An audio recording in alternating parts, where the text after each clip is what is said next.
तो सीमा हैदर को लेकर लगातार घमासान जारी है और सीमा से एटीएस पूछताछ भी कर रही है। ये बड़ी खबर रिपब्लिक भारत ने आपको पहले ही बताई, लेकिन अब सीमा को लेकर एफआईआर भी दर्ज हो गई है। ये बड़ी कवरेज आपको सीमा हैदर पर दिखा रहे हैं। आप देख सकते हैं कि न्यूज रूम से हमारे साथ मीनाक्षी जुड़ी हुई हैं और स्टूडियो से सुमित और प्रियंका हमारे साथ हैं। बड़ी खबर, लगातार सीमा की जो पूरी गतिविधियां हैं उन्हें ट्रैक कर रहे हैं। सीमा पर एटीएस सूत्रों से जो बड़ी खबर आ रही है, कुछ और लोगों से भी संपर्क किया था। सचिन के अलावा भी सीमा ने कुछ और लोगों से संपर्क किया, ये बड़ी खबर आ रही है। एनसीआर के लोगों से सीमा ने संपर्क किया था, ये बड़ी खबर इस वक्त की।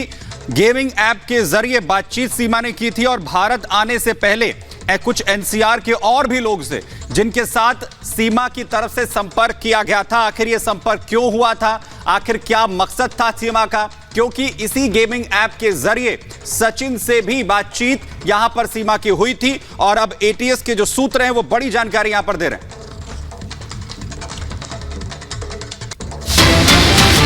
और इसी बीच एक और बड़ी खबर, सूत्रों से बड़ी खबर मिल रही है। बेहद तेज दिमाग की है सीमा, पूछताछ में दिया बेहद सटीक जवाब। सीमा के जवाब से अधिकारी भी हैरान है, हर सवाल का पहले से जवाब मौजूद है। राज उगलवाने में एटीएस को परेशानी हो रही है। आपको बता दें कि बीते दिन 8 घंटे लगातार एटीएस की टीम ने पूछताछ की है, लेकिन उन जवाबों से एटीएस की टीम जो है संतुष्ट नहीं दिखी। तो आज फिर से पूछताछ का सिलसिला जारी रहेगा। सचिन से भी, सीमा से भी और साथ ही सचिन के पिता को भी तलब किया गया है।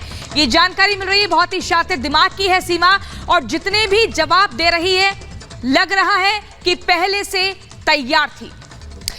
तो सीमा को लेकर कई राज हैं जिन पर से पर्दा उठने की उम्मीद है। कई ऐसे सवाल हैं जो सीमा को लेकर किए जा रहे हैं। बड़ी खबरें सीमा से जुड़ी लगातार आ रही है। मीनाक्षी के पास जाएंगे। मीनाक्षी, आपके पास क्या खबर? बिल्कुल, और इस बीच एक और बड़ी खबर आपको बताते हैं, जहां यूपी एटीएस लगातार पूछताछ कर रही है। ऐसे में खबर ये भी मिल रही है कि अब एटीएस भी भौचक्की नजर आ रही है कि आखिरकार सीमा की हिंदी इतनी जबरदस्त कैसे है। सीमा से कई बार सवाल पूछा गया था, जहां सीमा ये कहती है कि मैंने 5वीं तक पढ़ाई की है, वो भी घर में रहकर के पढ़ाई की है, ट्यूशन हमें पढ़ाए जाते थे। और इसके बाद जब सवाल पूछा जाता है कि आखिरकार इतनी अच्छी हिंदी आपकी कैसी है, तो सीमा लगातार यही कहते हुए नजर आए कि मैंने प्यार में ये भाषा सीख ली। लेकिन अब अधिकारी भी यहाँ पर समझ नहीं पा रहे हैं कि आखिरकार इस तरीके की भाषा, इतनी अच्छी हिंदी कैसे, इतनी अच्छी अंग्रेजी कैसे, कई भाषाओं पर पकड़ कैसे, 5वीं पास जो अपने आप को बताती है उसके बाद भाषाओं पर ऐसी पकड़ कैसे हो सकती है। कई सवालों के जवाब है जो कि गोलमोल सीमा के द्वारा दिए जा रहे हैं और एटीएस यही वजह कि कल 8 घंटे तक पूछताछ करती है, आज फिर से पूछताछ करनी है। अगर सीमा से आप साफ सीधा पूछेंगे कितने मोबाइल फोन, तो साफ तौर पर मना किया जाता है। लेकिन अब पूछताछ में ये निकल करके सामने आ रहा है कि 4 मोबाइल फोन बरामद किए गए हैं जो कि टूटे हुए थे। लैब में उन्हें भेजा गया है, ठीक किया जाएगा, उसके बाद जांच की जाएगी। बहुत सारे सवाल हैं, वो सवाल हम रिपब्लिक भारत पर उठा भी रहे हैं। जतिन के पास जाएंगे। जतिन वहीं उस गांव में मौजूद है जहां पर सचिन का परिवार रहता है। जतिन, जरा बताइए, बहुत सारे सवालों के घेरे में सीमा है और कहा जा रहा है कि एटीएस फिर से उन सभी सवालों को पूछना चाहती है जिनको लेकर जवाब अभी तक या तो मिले नहीं है या फिर जिन्हें लेकर संशय है। जी बिल्कुल, और एटीएस यही वजह है कि आज दूसरे दिन भी सीमा और सचिन से पूछताछ कर रही है और सचिन के फादर नेत्रपाल, उनसे भी पूछताछ कर रही है। हालांकि सोर्सेज का साफ तौर पर कहना है कि सीमा इतनी कॉन्फिडेंट है कि एटीएस कोई भी सवाल पूछती है तो बहुत सटीक जवाब दे रही है और यही वजह है कि एजेंसीज को यह आशंका है कि कहीं ये स्क्रिप्टेड तो नहीं है और यही कारण है कि सचिन और सीमा से अलग अलग पूछताछ की जा रही है ताकि कोई लूप होल्स मिल सके, कोई ऐसी बातें जो है जो छुपाने की कोशिश की जा रही है, एक दूसरे से बातें छुपाने की कोशिश की जा रही है, वो सारे फैक्ट सामने आ सके। साथ ही एक जो इंटरेस्टिंग फैक्ट इसमें सामने आया कि जिस गेमिंग ऐप के जरिए सभी लोग संपर्क में थे, दिल्ली एनसीआर के कुछ और लोग भी उनके संपर्क में थे। हालांकि एटीएस का ये कहना है कि ये गेम आपस में खेला करते थे, तो ये बात अभी पार्ट ऑफ इन्वेस्टिगेशन है कि क्या जिन लोगों से ये संपर्क में थी वो सिर्फ गेम के बदले था या उनके बीच में जो बातचीत थी उन बातचीत का कंटेंट क्या है। लेकिन एजेंसी के कान खड़े कर देने वाली बात ये रही कि जो लोग थे वो दिल्ली एनसीआर के आसपास है और रघुपुरा भी एनसीआर के अंदर आता है। तो एजेंसी को इस बात की भी आशंका है कि कहीं ये कोई ट्रैप तो नहीं कि दिल्ली एनसीआर के आसपास के लोगों को ही इस ट्रैप में फंसाया जा रहा हो। तो ये तमाम ऐसे सवाल है जिसको लेकर अब एटीएस इस पूरे मामले में इन्वेस्टिगेट कर रही है। साथ ही एक पॉइंट ऑफ व्यू एटीएस का ये भी है कि पाकिस्तान में जिनसे ये बात किया करती थी, जो फोन ये अपने साथ लेकर आई है, उसकी फोरेंसिक रिपोर्ट में क्या कुछ चीजें निकलकर सामने आ रही हैं। 2 फोन टूटे हुए हैं, क्या उसके अंदर से डाटा डिलीट किया गया? हालांकि जब ग्रेटर नोएडा पुलिस इस केस को इन्वेस्टिगेट कर रही थी उस समय जो जिला प्रशासन द्वारा एक जो लैब है उसके अंदर इन फोन्स को भेजा गया था। लेकिन अब जो जानकारी निकलकर सामने आ रही है कि एटीएस ने उन सभी फोन को अपनी कस्टडी में लिया है। जतिन, कहा यह भी जा रहा है कि कई ऐसे कुछ और लोग भी ऐसे एनसीआर में रहे जिनके संपर्क में सीमा थी। अब ये अपने आप में और इस मामले को गहरा देता है। अनूप, अगर आप तक आवाज आ रही है तो आप इसके बारे में बताइए, क्योंकि कहा जा रहा है कि कुछ और लोगों से भी संपर्क में रही एनसीआर में, यानी कि दिल्ली और आसपास के जो इलाका है वहां पर।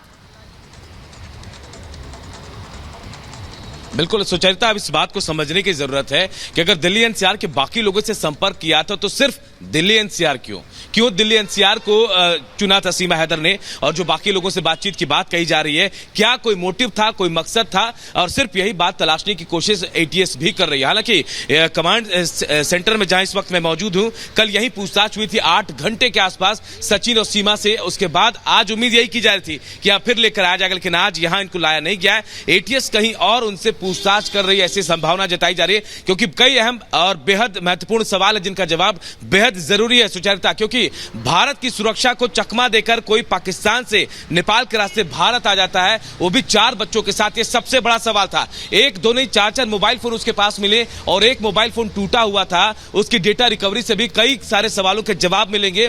और एनसीआर में क्या मकसद था, यहां के लोगों से खासतौर पर, पूरे देश था, पूरे देश में कहीं भी संपर्क कर सकती थी सीमा, लेकिन एनसीआर पर खासतौर पर बाकी लोगों से जो जिक्र सामने आया कि बाकी लोगों से भी गेमिंग ऐप के जरिए उसने संपर्क साधा था, वो लोग कौन है, उनसे भी एटीएस पूछताछ कर सकती है। इसके दायरे में देखिए सचिन और उसके पिताजी भी आए हैं, हो सकता है बाकी लोगों से पूछताछ भी की जाए, अलग अलग पूछताछ की जा रही है, और हो सकता है इसके बाद इन तमाम लोगों को इकट्ठे बिठाकर इनसे सवाल जवाब क्रॉस किया जाएगा, क्योंकि हो सकता है कहीं ना कहीं किसी के जवाब मैच नहीं करे तो फिर उससे सवाल पूछा जाएगा। एटीएस के बहुत ही महत्वपूर्ण बातें आपने कही है। देखिए लगातार एक के बाद एक बड़े खुलासे हो रहे हैं, लेकिन अपने दर्शकों को इसी बीच एक और बड़ी खबर बता दें। इस पूरे मामले पर सीमा पर एफआईआर दर्ज हो चुकी है और विदेशी अधिनियम एक्ट के तहत ये मामला दर्ज हुआ है। लगातार संदेह या कहें कि शक बढ़ता जा रहा है। ग्रेटर नोएडा में सीमा हैदर के खिलाफ एफआईआर दर्ज होती है, और ऐसे में देखिए सीमा हैदर के पास अगर दस्तावेजों की बात करें तो 1 से ज्यादा आधार कार्ड, 1 से ज्यादा पासपोर्ट, 1 से ज्यादा मोबाइल फोन, 1 से ज्यादा सिम कार्ड्स मिले हैं। तो ऐसे में आईपीसी धारा 120 के तहत मामला दर्ज हो चुका है, यानी कि सीमा हैदर की मुश्किल अभी और बढ़ेंगी। सचिन मीणा और उसके पिता पर भी एफआईआर दर्ज हुई है।